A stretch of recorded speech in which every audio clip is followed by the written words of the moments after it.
چونکہ روایات میں ہم دیکھیں السنور من اہل البیت، بلی کو اہل البیت میں سے قرار دیا گیا ہے، وہاں پہ بھی کلمہ اہل البیت آیا ہے، اور اسی طرح دیگر مقامات پر بھی۔ یہ اس کا کوئی صحیح اتھینٹک روایت کا حوالہ آپ مجھے دیں گے تو یہ ان کے ذمہ ایک سوال ہے، اتھینٹک حوالہ مجھے چاہیے، ٹھیک ہے، کہ بلی کو اہل بیت کہا گیا ہے۔ مجموع الزوائد و منبع الفوائد حافظ نور الدین حسمی صاحب کی، اس میں آپ تحقیق عبداللہ محمد درویش، اس کا الجزء الاول الایمان العلم الطہارہ، اس جزء اول میں بیان یعنی جو ابواب قائم کیے گئے ہیں، دارالفکر کی یہ چاپ ہے، اس میں بزرگوار جائیں گے تو یہاں پر ہے کہ السنور من اہل البیت، بلی جو ہے وہ اہل البیت میں سے ہے۔ کہ بلی کا بھی روایت کا چلیں آپ نے بات کی تو روایت ضعیفہ ہے سند کے اعتبار سے، مجموع الزوائد کے اوپر ہی لکھا ہوا ہے۔ تو دیکھیں یہ کتنی غلط بات ہے کہ مجموع الزوائد میرے سامنے کھلی ہوئی ہے، اس کے اندر یہ بات لکھی ہوئی ہے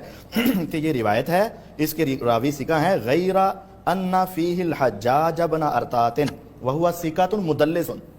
لکھا ہوا ہے اوپر، جس روایت کا حوالہ دیا وہاں لکھا ہوا ہے کہ یہ راوی کیا ہے؟ مدلس۔ مدلس راوی جب ان سے بیان کرے روایت ضعیف ہوتی، تو کم از کم ان کو اوپر جہاں حوالہ دے رہے تھے وہاں تو بات دیکھ لیتے۔ بہرحال یہ بات انہوں نے ویسے آپ پہ تان کیا ہے، مذاق تن کا ہے کہ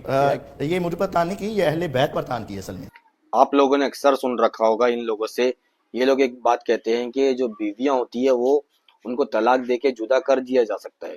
تو بیویاں اہل بیت میں شامل نہیں ہوتی، سنا ہے نا آپ لوگوں نے، سن رکھا ہوگا۔ تو دیکھیں جہاں تک ان کی بیویوں کی بات ہے تو بالفرض یہ مثال کو صحیح مان لیتے ان کی بیویوں کی حد تک، لیکن جو نبی کی بیویوں کی بات ہے اس کے بارے میں اللہ تعالیٰ نے قرآن میں فرمایا سورہ احزاب آیت نمبر 52 کے اندر کہ نبی کو مخاطب کرتے ہوئے اللہ تعالیٰ فرماتے ہیں کہ آپ کے لیے حلال نہیں ہے ان بیویوں سے اور زیادہ نکاح کرنا، اور نہ ہی ان بیویوں کی جگہ دوسری تبدیل کر لینا۔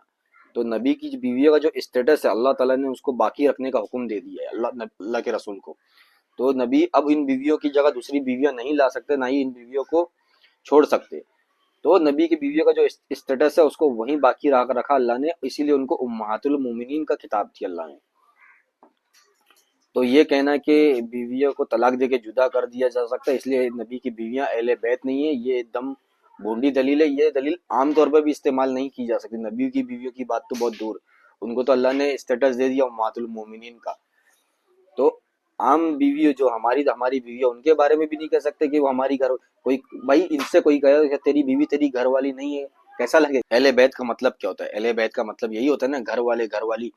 تو آپ کی جگہ آپ کی بیویوں کو کوئی کہے، آپ کی بیویوں سے مخاطب ہو کر کہ تمہاری بیوی تمہاری گھر والی نہیں میری گھر والی ہے، تو تم کو کیسا لگے گا؟ یہ گھر والی کا لفظ، گھر والے کا لفظ استعمال ہی اصل میں جو کیا گیا جاتا ہے نا شروع سے، وہ بیویوں کے لیے استعمال کیا جاتا ہے کہ میری گھر والی،